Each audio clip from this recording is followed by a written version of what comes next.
My father had 93 years, but it seemed short. In his seemingly long life of 93 years, it was short because it just seems like if we only had more time. Old Testament gives us a view of some people who lived to be 5, 6, 7, 8, 900 years old. If I have a chance to ask, I will ask, how come we got shortchanged?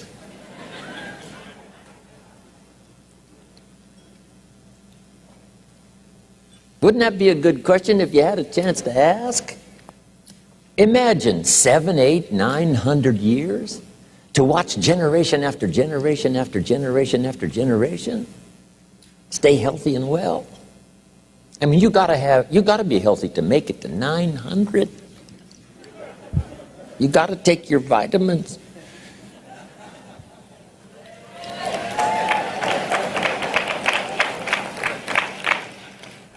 I'm pushing the Bible, I'm pushing vitamins, I'm doing good today.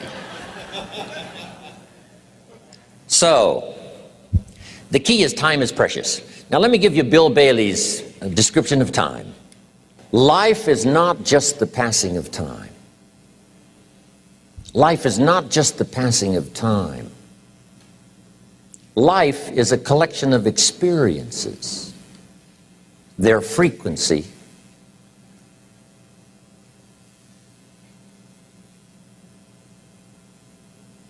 and their intensity. Life is not just watching the clock tick away. Life is a collection of experiences, their intensity, their frequency. When my friend Mark died at age 44, someone says, that's young to die. But what if he lived 4 lifetimes in one? It might not be too young. So here's whatever the span of your life turns out to be, here's what you want to fill it up with: experiences and the intensity of those experiences.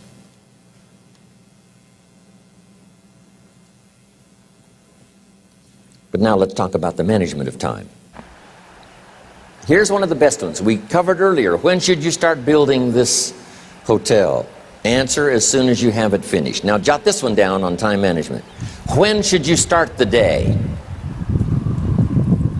As soon as you have it finished. Plan the day the best you can, leaving plenty of room for improvising and surprises and all the stuff that happens during the course of the day.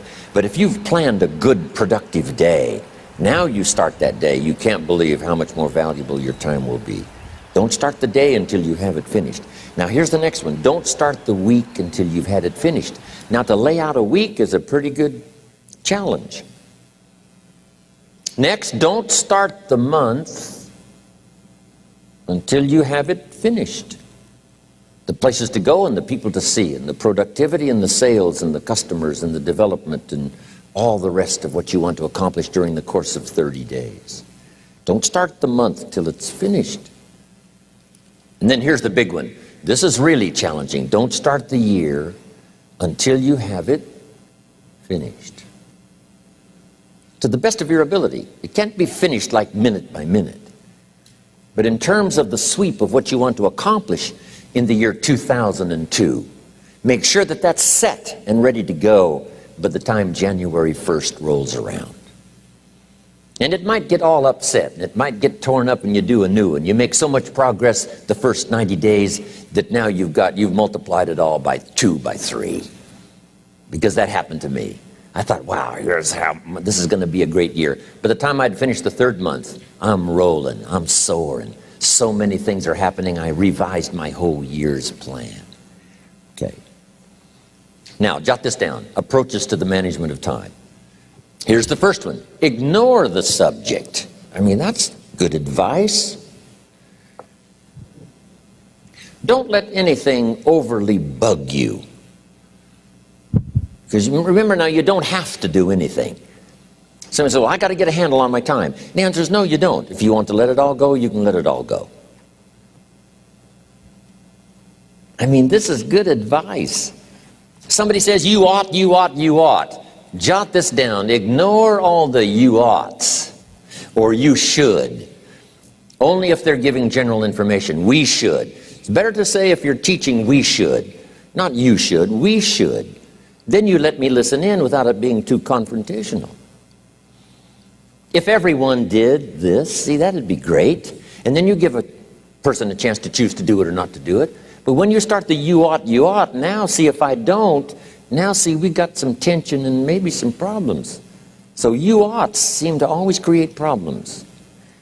When you're talking to your kids, you say, no, if kids would do this, not always saying if you did this, life would be better, but if kids did this, life would be better. It's like making a little talk and letting them listen in. And then it's a little less confrontational. It gives us a choice. In one of my seminars, here's what I teach. All life form strives to the max of its potential except human beings. All life form strives to the max of its potential except human beings. How tall will a tree grow? As tall as it possibly can. You never heard of a tree growing half as high as it could. No, trees don't grow half. A tree drives its roots as deep as it can, reaches as high as it can, produces every leaf it can, every fruit it possibly can. To the max. Every life form strives to the max, except human beings. Now, why not human beings? Jot this down. You've been given the dignity of choice. You're not a robot.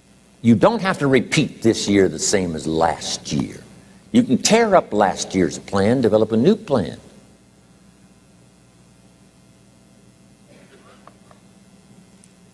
So, the dignity of being a human being. Now, here's the choice on being a human being. To be part of all we were meant to be, or to be all. To strive for all, or half, or part, or some. The choice is up to you. To develop one skill or 10 skills.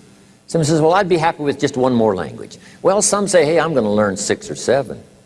And this is all a matter of choice. And when someone says, no, you ought to learn 4, you've got to resist all that. Because this is personal dignity. And you don't want to destroy someone's dignity by doing all the oughts, and then they feel reluctant to do it. Now we've got problems. So if you want to, just ignore this subject on time management. Now here's the next one. Step down to something easier.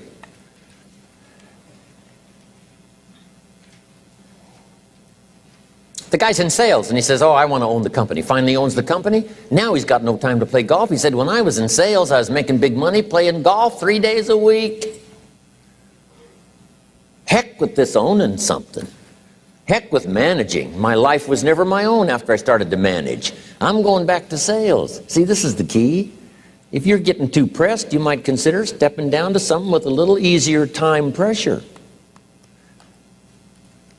Little girl says to her mother, Daddy comes home, brings his briefcase and pats me on the head and says hello, disappears and works on his papers. How come my daddy doesn't play with me? And her mother said, look, your daddy loves you very much, but he's so busy at work, he can't get it all done, he has to bring it home. He loves you, but that's why he can't play with you. And the little girl said, why don't they just put him in a slower group? So, jot this down now. If you don't have time for your kids, you might consider joining a slower group. Remember when I said some things I went for cost me too much? So reconsider. Next key to time management, and that's work longer and harder. But see, there's a limit to that.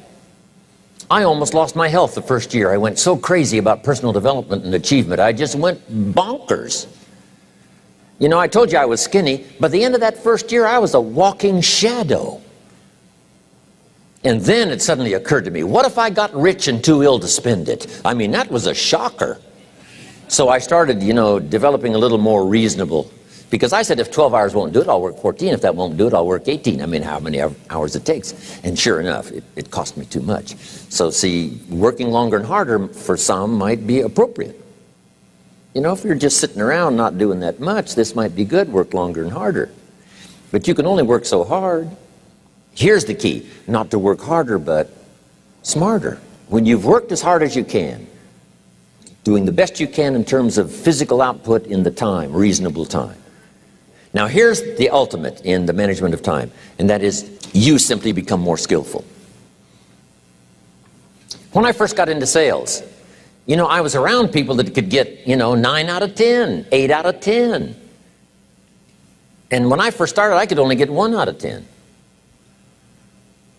But here's what I did. I worked around the clock, so that I would make up in numbers what I lacked in skill. That's good in sales. You got to jot that down. When you're new, you make up in numbers what you lack in skill. Now, when you become more skillful, the numbers can go down because now your persuasive ability and all of that is now so high that you don't need to put as many numbers out. But at first, if you want to compete or if you want to really get good, you've got to put in the numbers. But if you get more from yourself, develop more of yourself, now the time management becomes an easier task. Now here's the next thing. Either you run the project or it runs you. I've found out when you start something, at first you're in charge. All of a sudden, a year later, it's in charge. Some of the companies I started, I'm telling you, I'm in control. A couple of years later, I'm out of control.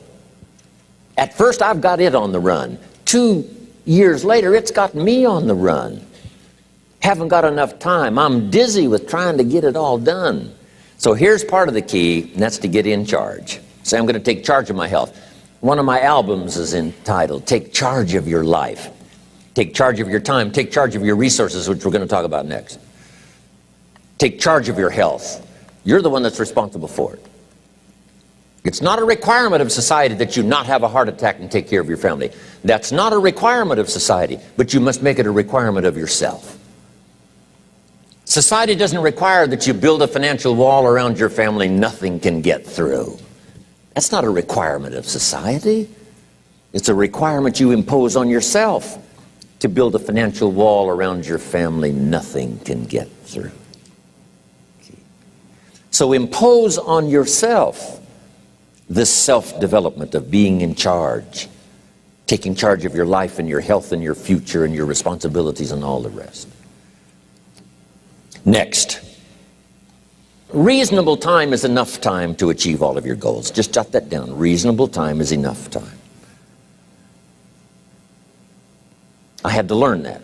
Reasonable time is enough time. Here's why. It's not the hours you put in, it's what you put in the hours. If you start depositing greater ideas into the hours you've got later than now, I'm telling you, later you can't believe the productivity that will flow. The ideas you can't think of now, a year from now, they'll start to flow. And when you deposit those ideas in the hours you've got, productivity multiplies by 2, 3, 5, 10. Next, time management essential. We've already covered the first one, a written set of goals.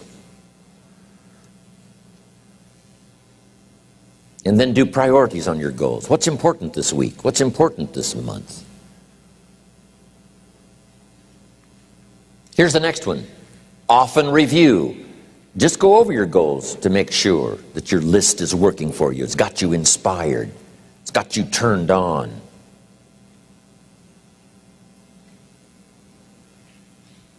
Somebody says, how come you're up so early? Say, if you were headed where I'm headed, you'd be up early too. Wow. If you were going to meet who I'm going to meet, you'd be up early. If it was going to stack up for you like it's stacking up for me, you'd be getting up early. Wow. Here's some more time management essentials. Learn to study what we call majors and minors. You pick up the phone. Here's what you must say when you pick up the phone. Is this a major conversation or a minor conversation? If it's minor, a few pleasantries and you're done. If it's major, maybe you've got to make a few notes. So here's the next one. Important conversations, make an agenda before you make the call. Just jot down a little agenda. It's so easy now to just talk out of your head. Did you ever hear a conversation end like this? Let's see, there was something else. See, you don't look that swift. I can't think of it right now. I'll call you back. See, you look a little incompetent. Let's see, there was something. It escapes me right now. Really? So have you got this now? Make an agenda before you make a call if it's an important call. Now later that saves you all kinds of stuff. You call John in, the salesman, say, John, remember those 4 things we went over? He said, no, we didn't talk about that. And then you pull out your daytime or whatever, and there's the list you made when you made the call. He said, oh yes, seems like I do remember. And you've got him with your list. If it's just, salespeople especially can talk you out of what's in your head. It's true. No, we didn't talk about that. And if you don't have a little proof, I'm telling you, it's gone. So make an agenda before you make a call. So what's major, what's minor? Now here's the key on this. Don't major in minor things. If you take up major time to do minor things, I'm telling you, you'll be behind the curve constantly. Here's what we learn in sales training. What's major time and what's minor time? Here's minor time, thinking about prospects. Here's minor time, making lists of prospects. Here's minor time, keeping books on prospects. Here's minor time, going to see the prospect. Here's minor time, evaluating the prospect after you've been there. That's all minor time. Here's major time, in the presence of the prospect. That's major time. And if you took a look, if you're in sales and you took a look at a week, you'd say, my gosh, I'm spending 90% of my time on the minor stuff and so little time on the major stuff in the presence of. How many hours in the presence of in my day? How many hours in the presence of during my sales week? Because the time that really counts is in the presence of the prospect. Majors and minors. Here's another key time management essential. Don't mistake movement for achievement. It's easy to get faked out by being busy. Guy comes home at night all exhausted, falls in the chair and says, oh, I've been going. Here's the big question. Doing what? It's not the going. Some people are going, and they're doing figure eights. I mean, their progress is small. So don't mistake movement for achievement. Here's another one in sales we learned. Don't mistake courtesy for consent. If somebody's pleasant and they nod, you say, oh, they're going to buy. No, they're courteous. You can't mistake courtesy for consent.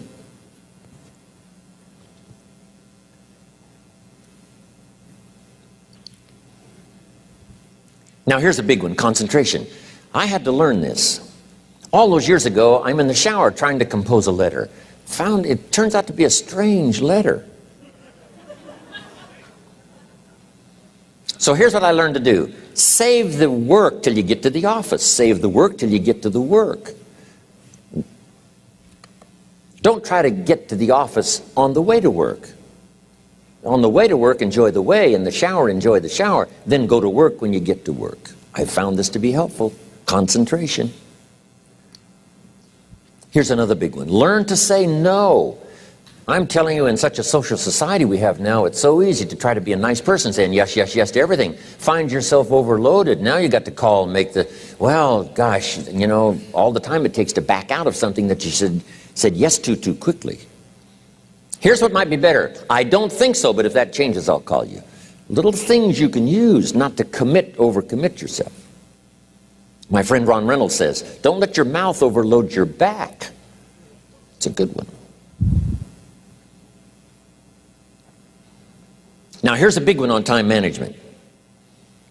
When you work, work. When you play, play. Don't mix the two. Don't work at play. I used to take my family to the beach and I would bring my briefcase.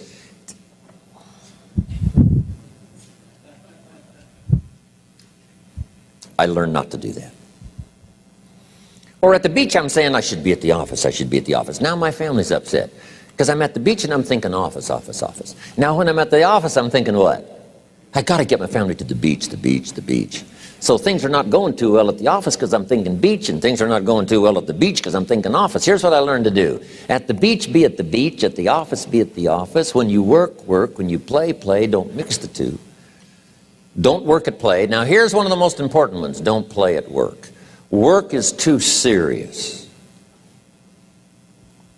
You don't want the reputation of being the office joker. It's not a good one. Yes, there's time for some pleasant stories. Yes, there's time for a little humor. Yes, best if it's a happy office, of course. But I'm telling you, you got to be serious about work, because you're parting with a piece of your life for the work you do. Your work costs you a piece of your life. Here's what it's called: serious business. Not grim, not unhappy, but serious. Key. Don't play at work. The old expression, I don't think we use it anymore, horse around at the office. Play around, play jokes, play tricks. No place, not at the workplace. At the beach, yes. At the bar, yes. Somewhere else, not work. You've got to treat work with all due conservative passion, because it's leading you to your future. Here's another key phrase: all work is good. You may not like your job, but if it's the stepping stones to get you to where you want to go, you got to appreciate your job. You don't have to have a passion for your job. Here's the ultimate passion: a passion for incredible success in every department of my life. That's the passion. But don't look down on some menial job you have to do to finally get you to where you want to go. No job is menial. No job is not, every job is noble. Training life for pay, making a contribution to society. Next, analyze how you are. And if you have some weaknesses, if you can't, doesn't seem like you can change, here's the key: get it covered. I used to keep promising myself I'd keep the books, keep the books, keep the books. Finally, I gave that up. And back then, it only took me an extra $50, $60 a month for some accountant to keep the books. I said, no, I'm going to save the $50. You can't believe what I started losing in productivity because I tried to save the $50. So the key is, a lot of the time you can stay like you are, but just make sure you get it covered. Okay. Next, beware of the telephone and all other systems of communication, especially the telephone at home and systems of communication at home. And here's one of the best lines I've got for you for the weekend: let all communication systems serve you, but don't let them intrude. When it comes time to have dinner with your family, you shut off all systems, unless the ones that can take messages silently. Don't let the phone ring. Don't let anybody intrude, come through the front door nor the back door, nor through the telephone or any other device. So you can't reach John and his family when he's having dinner. The President of the United States couldn't get through. If you develop that kind of a reputation, father, mother, when we have dinner, when we're visiting and have this time with our family, nothing intrudes. So don't let these clever little devices keep intruding. You've got to have a place that's sacrosanct, it's valuable. You don't let anything in for that period of time. Okay. Isn't that good advice? Excellent advice. Here's the next one. Read all the books. You know, I've only got a few notes here on time management, but if you've got some particular challenges, you run a big organization, a big corporation, you've got some challenges, there's plenty of books. Now, here's what's next. Just be more alert to the things that might be stealing your time.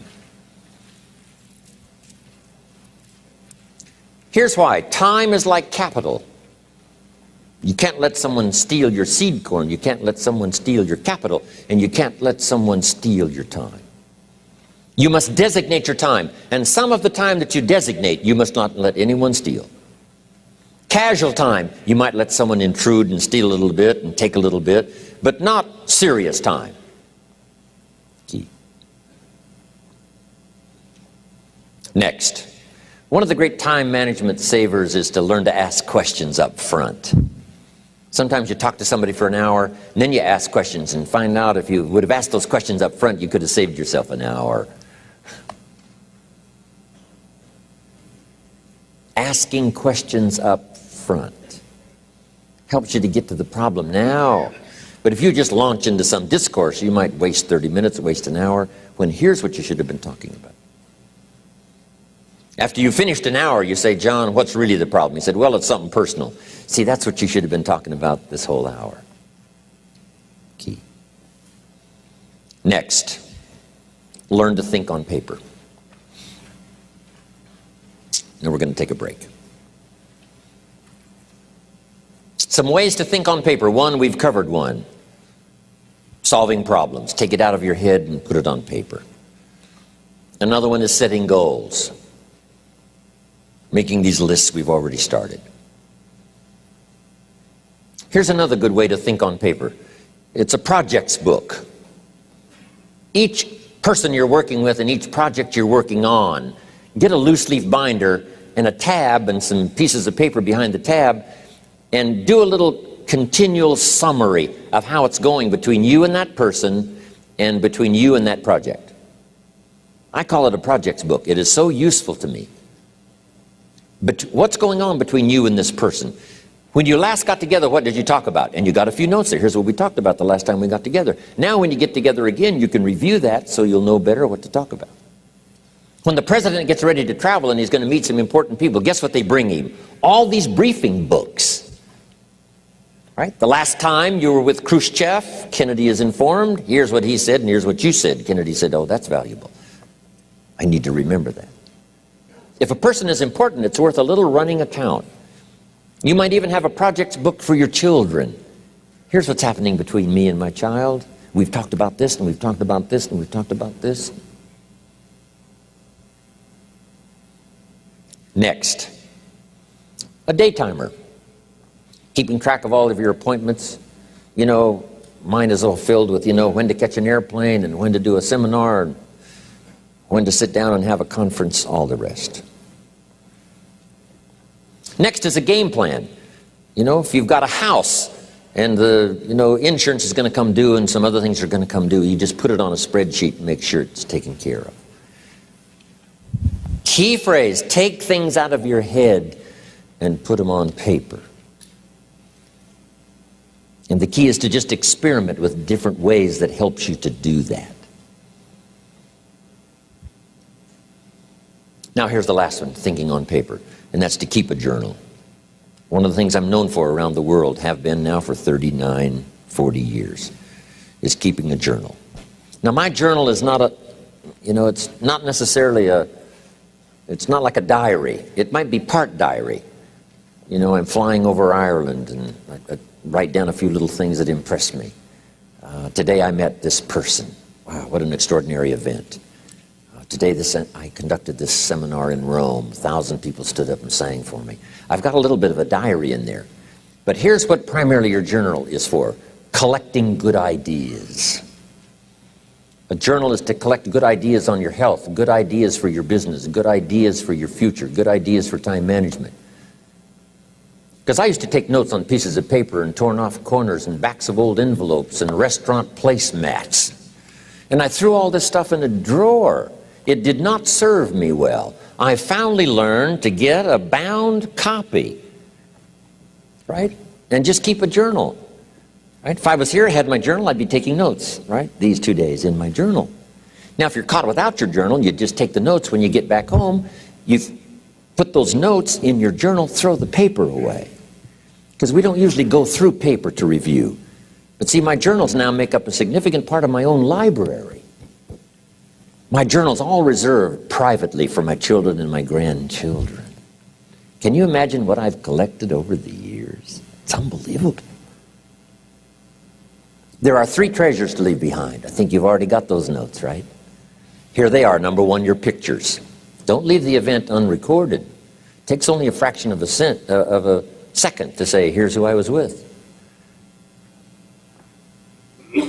When I travel the world, right?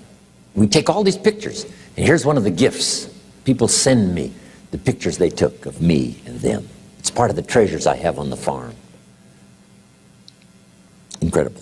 A picture's worth 1,000 words to describe the scene, the emotion, what happened. Say, wow, this was an extraordinary day for me when I met these people.